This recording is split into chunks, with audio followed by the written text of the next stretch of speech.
How's it going, everybody? Welcome to part 2 of the Houses of Morrowind set review. Today we're going to be doing the blue and the yellow cards. I think it's intelligence and willpower. I'm really bad with those. But we're going to not spend too much time again introing it just for the ratings. We're doing 1 to 5 stars, and this is not based on power level. This is based on how much you expect to see on the ladder, so we'll explain that as we go along. If you want to see part 1 of the review, you can look down there, if I remember to put it there, which I should, or you can look, I'm sure, on the sidebar. It's one of these directions. There's a sidebar, and I think it's this one. I think it's this way. There'll be a sidebar. It'll probably be on that. I don't know how YouTube works.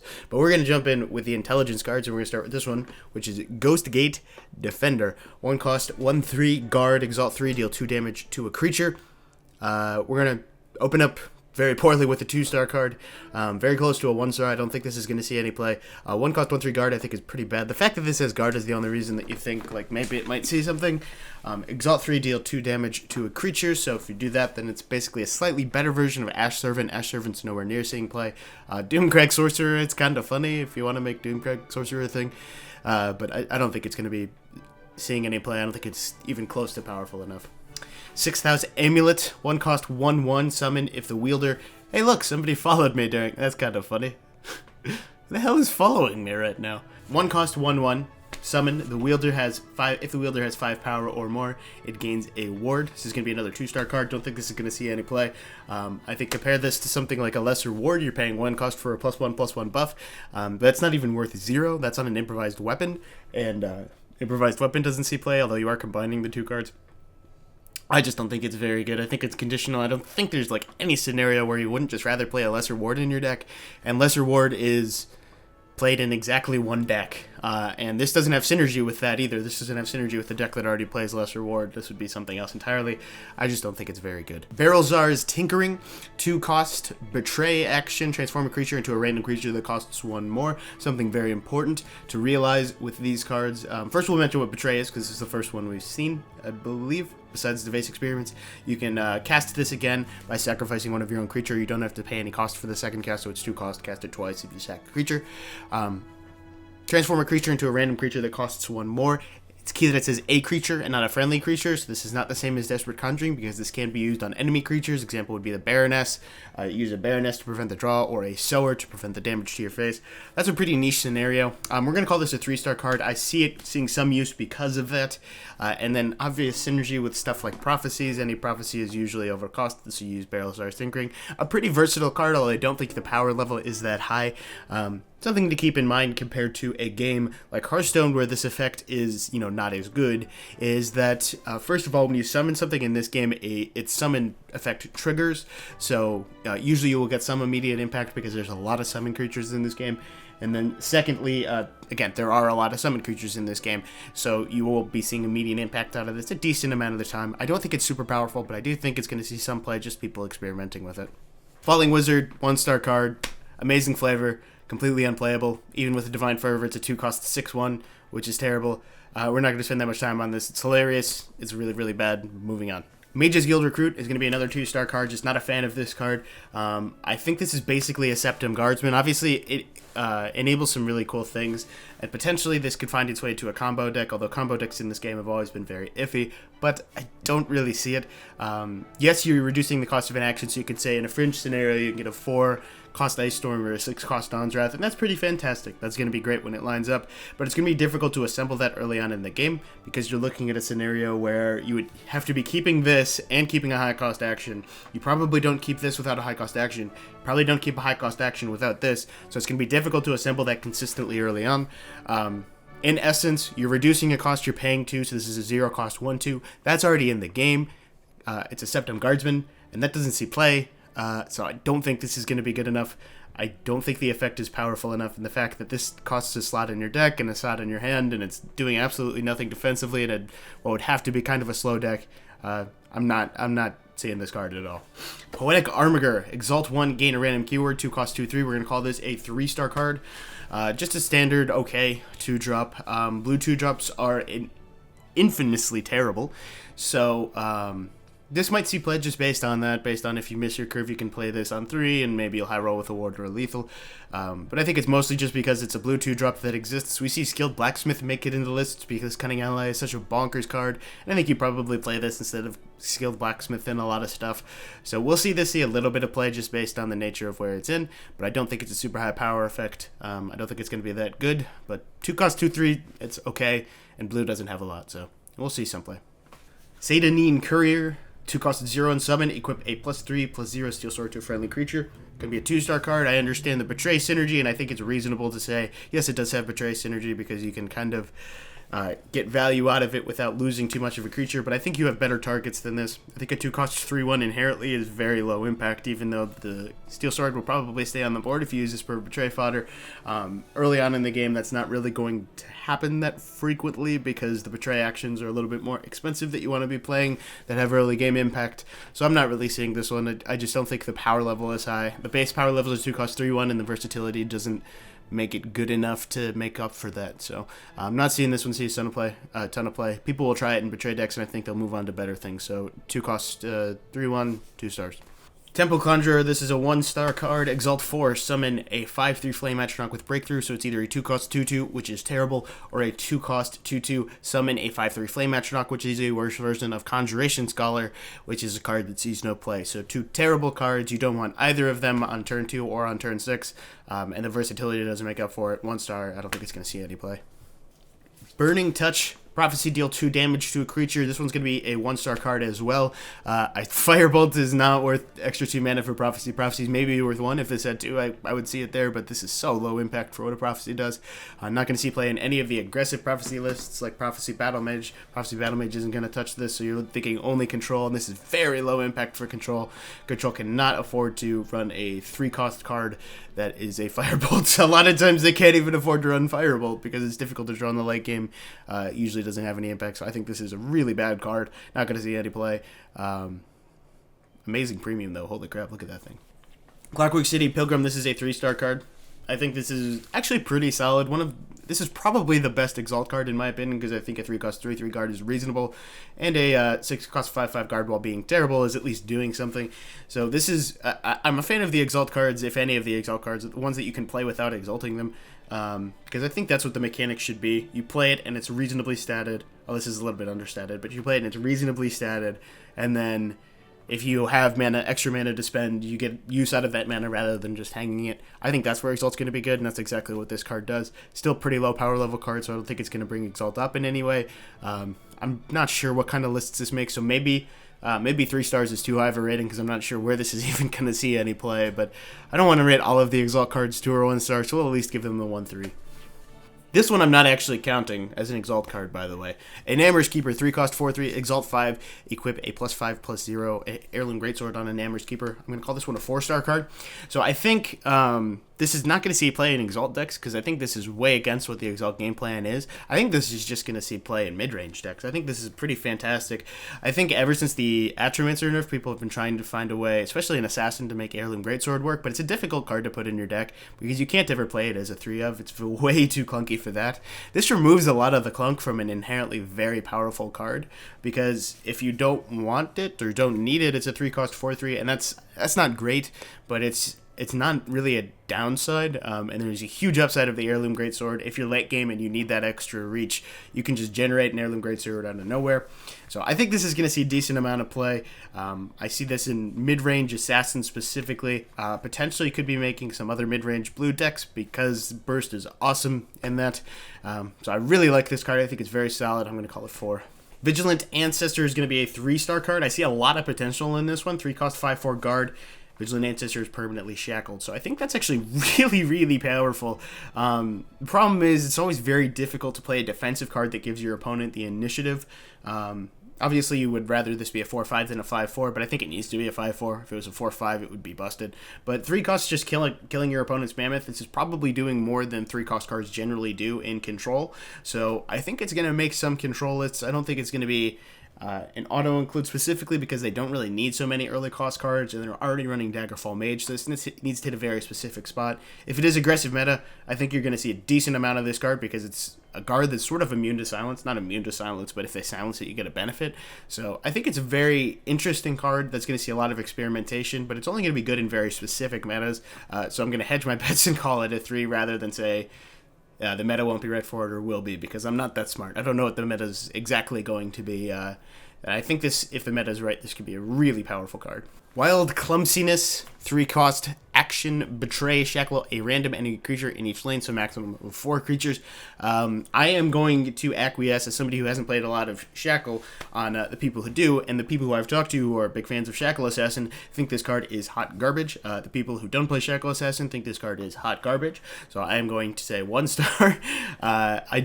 It doesn't look good to me, and the only place I could see it possibly finding a place is Shackle Assassin. I think it's pretty significantly worse than Winter's Grasp, and Winter's Grasp doesn't approach playability and anything besides that Shackle Assassin. And generally they don't want more than 3 Winter's Grasps anyway because it's a very clunky card. So I'm not a big fan of this one. I think early on the problem is they're not going to be splitting lanes so much. Most of the time they're going to be all in one lane. So it's basically betray a 3 cost shackle 2 creatures, which is paralyzed in the early game. I just don't see it. I don't think it's a very good card. 1 star. Tribunal Oathman is going to be a 2-star card. I do not like this card at all. Very close to calling it a 1-star, so I'm going to explain why that is. Number 1, I don't think Control Tribunal is going to be very good, so the idea that you would put this in Control Tribunal, I don't like that. The yellow effect is essentially meaningless.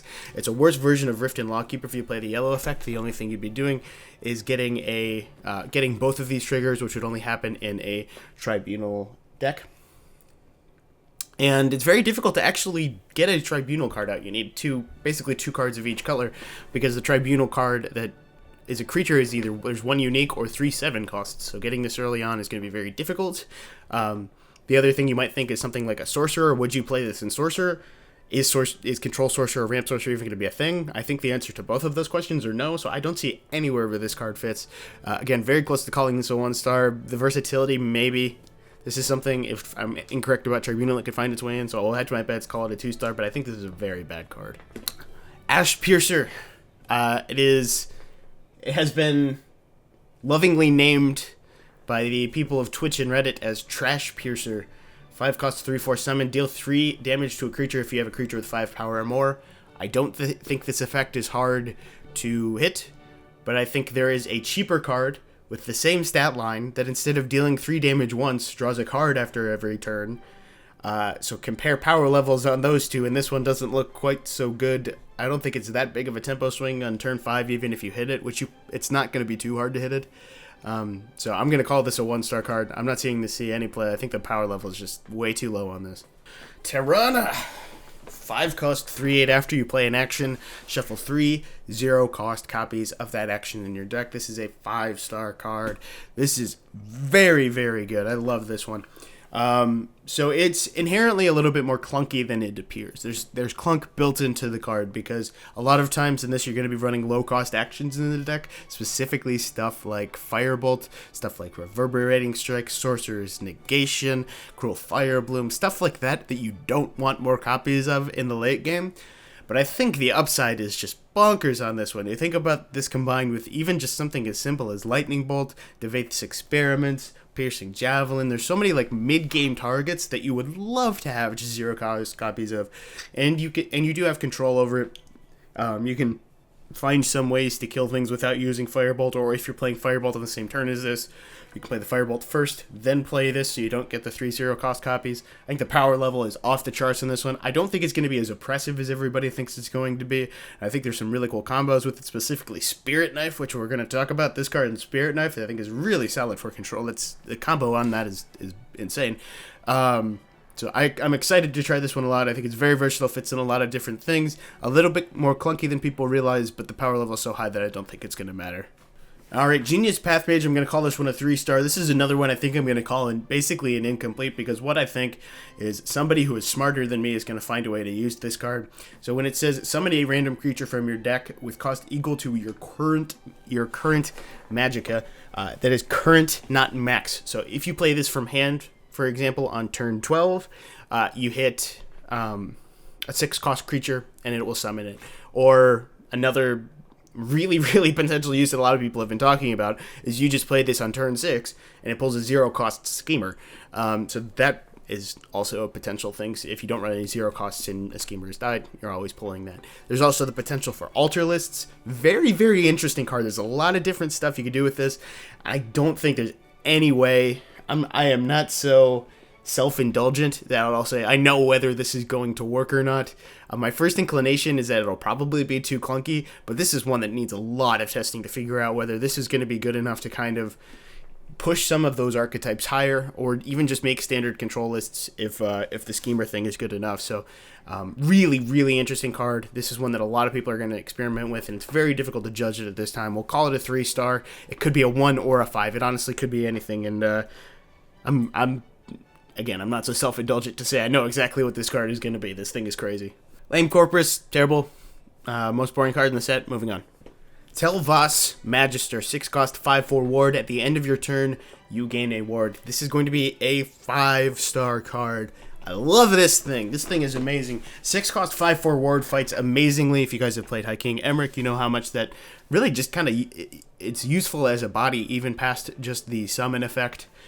This is a different sort of different sort of effect than Emmerich, obviously. This is very defensively oriented, but 6-cost 5/4 ward trades into so much. This fights a sower so well. This fights like it fights essentially every single 5/5 in the game very, very well. And at the end of your turn, you gain a ward. That is, the player itself gains a ward, which means the first attack each turn that your opponent does while this is on the board is going to deal 0 damage. They can minimize that effect in a lot of ways, but I think the fact that this is a really solid creature in itself, combined with a very good defensive effect, is going to make this a really, really powerful card that's going to fit in not even just control, potentially in some slower mid-range lists. I just think the power level on this is fantastic. I think good statted warded creatures are always something to keep an eye out for. Yeah, this is a really, really good one. I'm expecting this one to be very frustrating to play against and pretty fantastic to kind of play yourself. Mighty Conjuring, 7-cost, summon a random Atronach. We assume that is when it says random Atronach, it's the same as High Rock Summoner, which means the Frost, Flame, or Storm are the 3 options. If you have a creature with 5 power or more, summon a Lava Atronach instead. So this is dead at 7 Magicka. You're never playing as a 7 Magicka. It is absolutely terrible. You will likely meet this qualification a lot, and then you'll summon a Lava Atronach, and that's okay. But on the instance that you can't, it's a 7 Magicka, essentially dead card. I think it's really bad. I don't see a scenario where this is going to be good enough, because even if you're able to activate it 80% of the time, Lava Atronach just... I mean, it's a very good card, but it gets eaten alive by something like a Belligerent Giant. There's a lot of ways to deal with it for the Mighty Javelin, and this is going to be most of your turn if you're summoning this on curve. So I don't think it's particularly good. And I'm going to call it a 2-star card because I think maybe we're underestimating how good a Lava Atronach is. But I really just don't see it. I think this is going to be very difficult to get to work. Spirit Knife, 7-cost, deal 7 to a creature, draw a card. This is a 4-star card. I really like this one. I think one of the problems with a lot of blue control is that you have to pair it with yellow because you don't have hard removal. This is basically hard removal. There's not a whole lot in the game that this doesn't kill, but like Vigilant Giant is the main one that comes to mind. But there's not a whole lot in the game that this doesn't just kill. Also cycles for you, but the cycle is definitely built into the card, so you would say the draw card is worth 1, the deal 7 is probably worth about 5 combined because you have this in 1 card instead of 2. You add a Magicka. Totally fair card. Fits a lot of what blue wants to do. Probably not something that's going to see play in Control Mage, but I think it's going to be a really solid card for a lot of different stuff. Specifically any version of Control that has blue but doesn't have yellow, because you can sort of use this as a pseudo Javelin replacement. I think it's a really effective card, and the best card in the game to hit Toronto with, because you could just deal 7 to a creature and keep cycling it. If this costs 0, obviously it's completely busted. So I think it's a pretty fantastic card. I think it's going to see play in a lot of different stuff. Trader's Flame, 7-cost Betray, deal 2 damage to all enemy creatures in a lane. You can switch lanes between this, so either 4 in one lane, 2 in either. I still think the power level on that is too low. Not too much to say besides that. I'm going to call it a 2-star card. I think there's some level where this could be good. The fact that it only hits enemy creatures makes it a little bit different than Ice Storm, I think overall lower on a power level scale, and I think Ice Storm isn't that powerful of a card anyway, so I don't see it. I think there's a world where this might see play if the removal happens to line up, but I don't see that as being very likely, so I'm going to call it a 2-star card. Tirana's Lawman, 8 cost 5/5 guard ward, 1-star card, arena card, probably bad in arena too, not much to talk about. Alright, so this is going to be one of my more in-depth explanations onto a rating so far. Sotha Seal, 9 cost 4/4, exalt 3, +4/+4. At the end of your turn, if you have an exalted creature in play, summon an awakened imperfect. I'm calling this a 2-star card. Now, before you start typing out your comment, the reason I am doing that is because I think this card is completely and utterly one of the most powerful cards in the game on paper, and I'm not going to disagree with that. This is an insanely powerful card if you have an exalted creature in play. I don't think that's going to be a thing. I think most of the exalt creatures in this game are really bad, and it's going to be very difficult to create a deck that functions having a lot of exalt creatures. And if that's the case, then this costs 12, and I think as a 12 Magicka card, this isn't that good. As a 9 Magicka, 4/4 summons an 8/8 at the end of every single turn, that's completely busted. As a 12 Magicka card, I don't think it's that good. I think 12 Magicka needs to basically win you the game. The only one that really sees play is Paarthurnax. Odahviing doesn't really even see play anymore, which is pretty crazy. And I think this is it's not easy to deal with, but it's possible for people to deal with, and for 12 Magicka, that's basically your entire turn. So I think this is either going to be a 2-star card or a 5-star card. I think this is either going to be Exalt's going to be good enough to support this, and this is going to carry Exalt into being a thing, or Exalt is not going to work at all, and this card will see very, very fringe play as a tech choice to try and outgreed people. I think those are the two scenarios. I think the more likely is the second one, where this is going to see fringe play as a tech choice to try to outgreed people, potentially in tournaments, potentially if the meta is very slow. Again, I'm going to call this a 2. It's either a 2 or a 5. I don't know if there's an in-between for this card. If Exalt decks work, this is busted. If Exalt decks don't work, I don't see anywhere that it fits. So, very interesting card.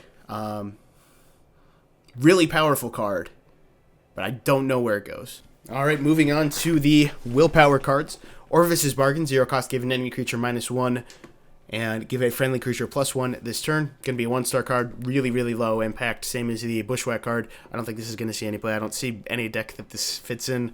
Very temporary, minor buff that doesn't really do a whole lot. A lot worse than something like Calm, which basically provides you a value trade, and Calm doesn't see play. So I don't see this one at all. We're going to mention Calm a couple times in this, weirdly enough. Illusory Defenses, Prophecy, 2-star. 1 cost action. Prophecy, summon a 0/5 Illusory Guard with Ward in each lane. Sacrifice them at the start of your turn. So, basically, you summon 10 damage worth of guards for your enemy's turn, and you get a chance to sacrifice it if you're running Betray cards, which would be kind of weird. I guess you have blue and purple, but you get a chance to sacrifice them if you're running Betray cards. If this is a Prophecy, they go away at the start of your turn, so you can't use them in any way besides blocking damage. I think this is just a maybe slightly better version of Healing Potion, but the only reason Healing Potion ever saw any play was because of something like the Mirror Shrine or synergy with that sort of stuff. I think Healing Potion is a really bad card, so I would equally say this is a really bad card, doing absolutely nothing but blocking damage isn't that good. Would you play Word Wall if it didn't have the upgrade effect? No. I'm not seeing it. I just don't think it has any impact on the board. I think the only thing it does is stall, and most of the time stalling isn't good enough. Ambitious Hireling, summon 2 cost 1/1. Give another friendly creature power and health equal to Ambitious Hireling's power. It's going to be a 2-star card, very close to a 1. I don't think it's very good. Again, you can't target rallies in any way. We've seen all the cards in the set. There's no way to target rallies, so getting it on this guy is going to be mostly a measure of RNG and luck, unless you completely play a Hand Vomit deck. I just don't see it. I mean, if you get 1 buff on this guy, it's a 2 cost 4/4, but it's also a 2 cost you can never play on turn 1 generally. You can't ring it out. You can't play it on turn 2. You can't play it usually on turn 3. You have to get very lucky for this card to get any sort of effect. People are going to high roll with it, but I don't think it's very good. Crassus's Favor. 2-cost action, summon 2 1/1 Imperial Grunts in each lane. Plot, gain 1 health for each friendly creature in a lane. 1-star card, worst version of Scouting Patrol. Potentially could see in 70 play if you want to get 75 card token decks, you want to get Resolute Allied triggers and 75 card decks. But I think there are better cards even than that, even in that sort of deck. So I don't see it seeing any play. It's just a lower power level version of a card that already only sees play in one deck because of synergy. So I don't know where this fits. Gavel of the Ordinator, this is going to be another 2-star card. I think this is a very powerful card, so I think this is one of the more powerful ones that I've rated as 2-star. Sothis, obviously, being the most powerful, but I think this is a very, very powerful effect, but I think it's also difficult to attach this to a card and get enough value out of the card. So this is, again, we're going to compare this one to Calm. Most of the time this is doing what Calm does, in that it provides a value trade, and then you move on, kind of a value trade out of nowhere. The difference is this has +2/+0, so this is a damage buff. Calm doesn't do anything like that. I don't think that's enough. You go from 0 to 2 and remove the ability to tutor with Skulks for a +2/+0 buff, even though this effect I think is very powerful, and it has some uses where Calm doesn't. Anything that has more than 4 attack. I just don't think it's going to be enough. I think it's very difficult to find places where this is going to work. I think it's going to be a very powerful effect and it's going to work for people. It's just not going to be enough to be worth a slot in something like a 50 card deck, and the consistency of running it in a 75 is, again, probably not going to make it worth it. So really interesting card, really powerful effect, and maybe I'm incorrect on how much that +2/+0 means, because it is a permanence attached to something where Calm doesn't do that, but I just don't really see it. Stand Watch, 2-cost Prophecy, give a creature guard, draw a card. 3-star, again, I think this one's close to it too. I don't think the power level's that high. It looks really interesting. It just looks basic as a 2-card cycle, but I think the give a creature guard is a very, very, very low impact thing. You pay 1 extra for the Prophecy, so it is a 1 extra cycle, but I don't know if you want Prophecy on a cycle card. Occasionally this might like stop a lethal, but I just think it's a very, very low impact card. It's nice that your low impact cards cycle themselves, but it's still just kind of weird. It'll probably see a decent amount of play. I just don't know if it'll be like a staple. I don't think it's going to be a staple. I think the power level isn't enough to be so, but it will find a home somewhere, and it will be okay in that situation. I don't think it's ever going to be anything besides okay. Vivek, I don't actually know. City Pilgrim, 2-cost 2/2, Drain, Exalt 3+2/+2. This is a 2-star card. I don't think either of these effects are ones you really want. 2-cost 2/2 with the Drain is fine. The Drain is nice, but it's a 2/2, doesn't fight anything. 5-cost 4/4 Drain is pre-buff Brynjolf, and that never saw any play with another positive effect, so 2 bad cards combined into one. You have to choose one. I mean, the fact that it has Drain means if you're playing an Exalt deck, it's really easy to find a place for this because it's a desirable effect, but I think the power level is just overall very, very low on it, so don't expect it to see a ton of play. Warclaw, Mercenary, 2-cost 2/2 Rally. Gonna call this one a 3-star card. I think a 2-cost 3/3 would see play. And I think you can kind of value Rally at +1/+1 with their stats. If this gets 2 attacks off, it's good. If it gets 1 attack off, it's fine. If it gets more than that, it's crazy. And you start the Rally earlier, so potentially hitting another Rally creature that might continue the train. So I think this is going to be a solid card if Rally decks end up working. I'm dubious on whether that's the case. It may just be good enough to start the Rally on turn 2, even though this is overall a lower power level card. So that's why I'm calling it 3. I think it might find a home somewhere, but I'm not 100%. 2-cost 2/2, really not good. Just might not be good enough. Halalu Oathman, 3-cost 2/2. Summon. If you have a green card in play, gain 3 magic this turn. If you have a red card in play, draw a card. This is a 4-star card because these are both very powerful effects. And this is one of, I think, the most interesting Oathman. Probably the most interesting Oathman. It's a really cool card because these are so different effects. This is 3-cost 2/2 for free. If you have a green card, you get 3 magicka, you refresh it, you get the 2/2 for free. Or if you have a red card, you draw a card. This is Tempo Insanity on one, and then Value Insanity on the other. And then if you have both, you're totally fine. So I think this is going to see play in more than just Halalu decks. I think this is an auto-include in Halalu decks. This is just fantastic in those because either effect is probably worth it. So really interesting card. Not too much to say besides that. It's a very high power level. You put it in Halalu decks, it's just a matter of whether Halalu decks will work. I think you might find a home for it in other places, so we'll call it a 4-star card. Alright, cool, Lawkeeper. My initial thought is probably going to surprise you guys, but my initial thought on this card was it was the most powerful card in the set. I've dialed that back a little bit. We'll talk about what I think the most powerful cards are in this at the end of the third part of the review, which should be tomorrow. But it's not this one. This one is in contention, but I would lean towards no. I'm dialing it back because I think it's easier to answer than I initially thought.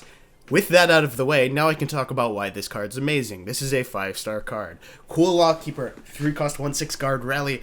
The stat line on it is obviously weirdly distributed, but when you look back at something like Warclaw Mercenary, which we just saw, you're usually paying about 1 cost of stats. You have a 1-cost 2/2 in the game, that's a 2-cost 2/2 with rally. You pay about 1 cost worth of stats. 3-cost 3/4, 7 numbers of stats, is essentially standard. This is 3-cost 1/6, so it is that amount, although it's distributed in a weird way that makes it difficult to fight. But that means it holds buffs very well. 6-cost is very, very difficult for everything besides lethal to deal with on turn 3, and if this gets a couple attacks off, this is completely insane. If this receives a rally buff, it's insane. If it receives a resolute ally buff, it's insane. 3-cost 2/7 guard rally is crazy. So I think the fact that this is a snowball that's very, very difficult to deal with, it's very annoying for your opponent to have to divert their game plan to deal with a 3-cost 1/6. Also holds its value into the late game because it does have guard. You get a Fervor out. This is a really solid late game card. I think this goes immediately into tokens. I think any yellow-based aggro deck is going to love this card. It's going to be fantastic in it.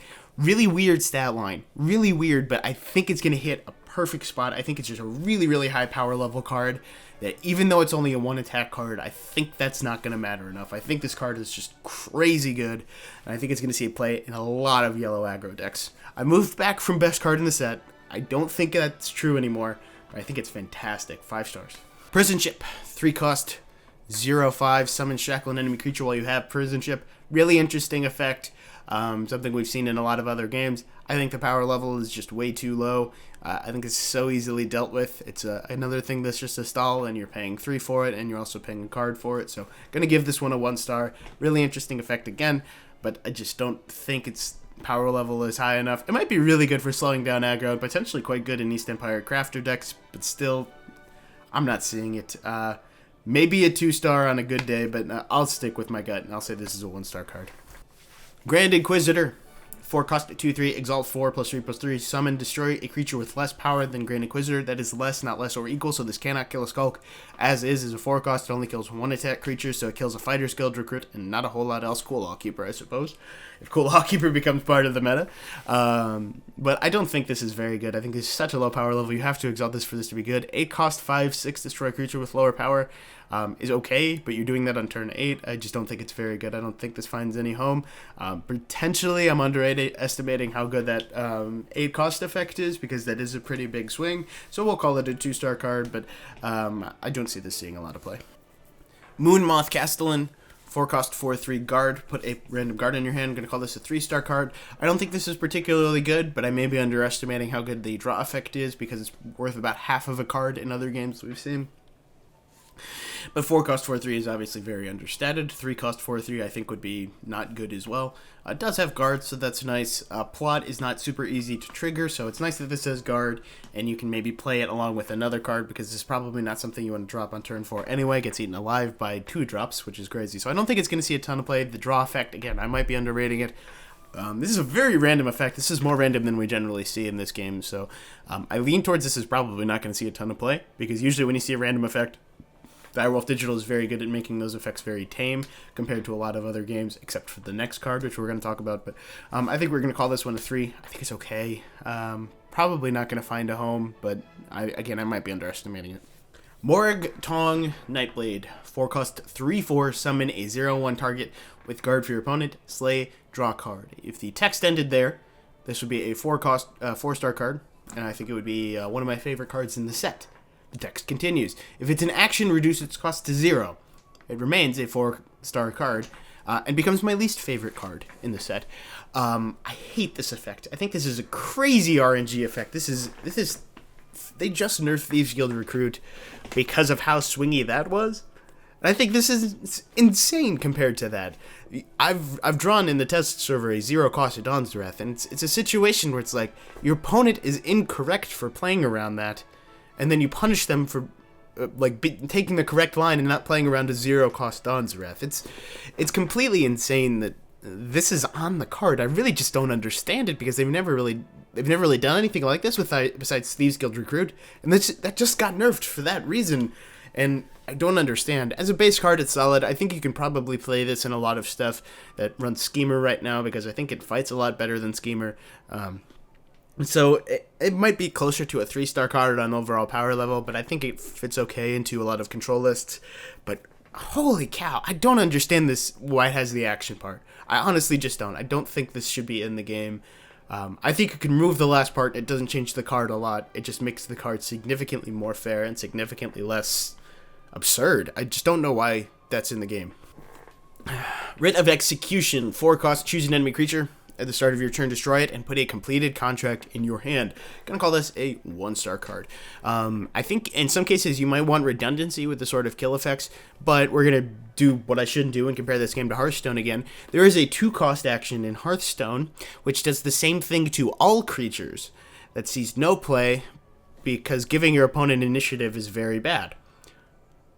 Don't see a difference here when you increase the cost by 2. You give your opponent the initiative. If they can find some use for that creature, you spent 4 mana to do absolutely nothing. So it's really really awkward. I just don't understand. I don't understand where this would fit. I just think it's a very low power level card. So again, we're going to call this 1-star. Balmora Captain, 5-cost, 4/4, rally 2. Your other rallies give an extra +1/+1. Going to call this one a 2-star card. A lot of people think this is crazy in rally decks. I kind of disagree. I think this is just way too slow. Obviously, this gets hit with a rally. It's pretty fantastic. If this attacks, it's pretty fantastic, but this is very easily dealt with.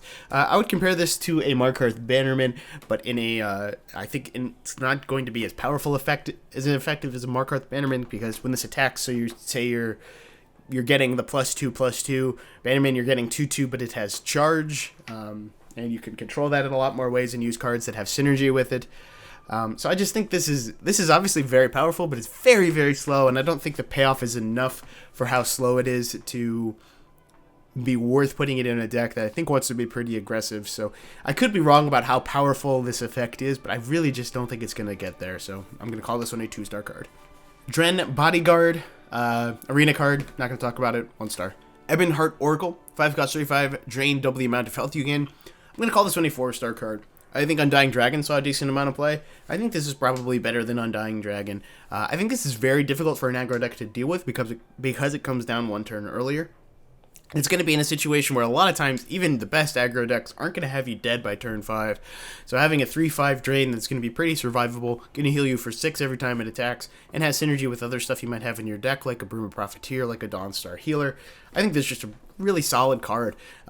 Fits in a lot of situations that yellow needs it in. Just good. I think it's just a standard good card. I see a lot of potential here. I think it's going to fit in a decent amount of lists. It's going to be very annoying for aggro decks to play against. It's going to be very effective in what you need this sort of drain defensive effect to be, which is to kind of stifle aggro. So I really like this card. 4 stars. Kwama Queen, 5-cost, 4/4 plot. Summon a 1/1 Kwama Forager in each lane. Other friendly Kwama have +1/+0. If this was summoned, I'd think it's solid. I think it'd be reasonably playable. Because it has plot, that means this is never coming down on turn 5. You're never curving Hive Defender into this, which sucks because it's basically why it should exist, is to go Hive Defender into Kwama Queen, because those are the only other Kwamas, is Hive Defender and Hive Warrior. But I'm just not seeing it. Again, I think that's a very low impact card for 5. 5, you're looking at stuff like Blood Dragon. That's how crazy 5-drops are in this game. So, I just don't think it's very good, and you have to play this on 6 unless you have something like a contract or a 0-cost card that you can throw in there with it.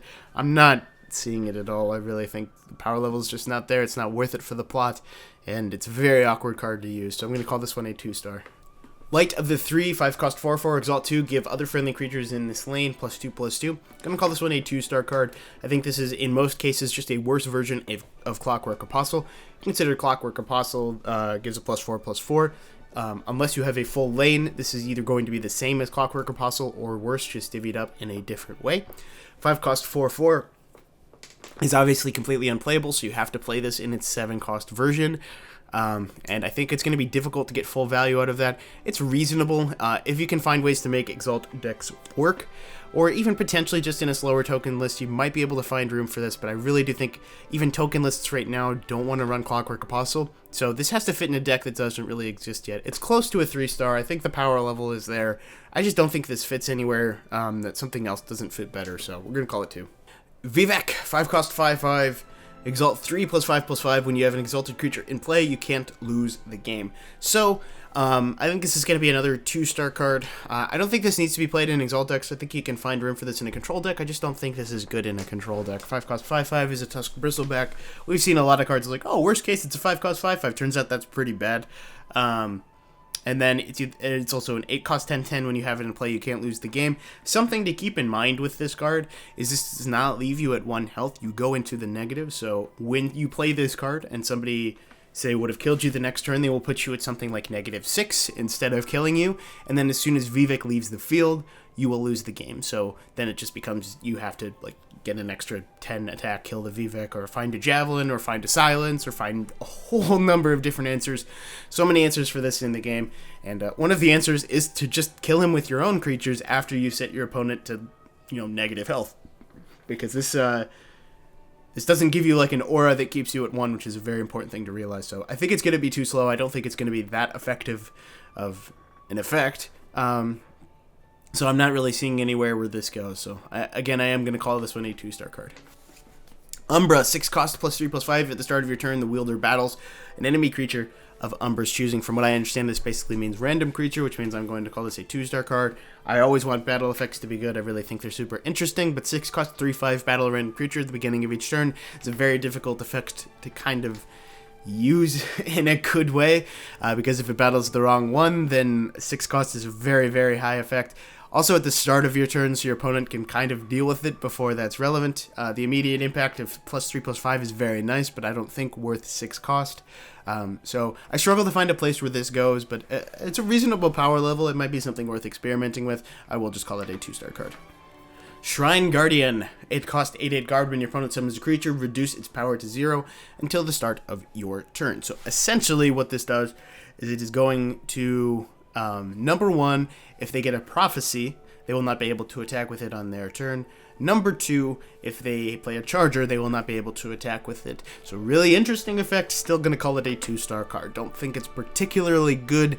I think there's a significant number of decks that will run a grand total of 0 charge creatures, because that's kind of the case right now.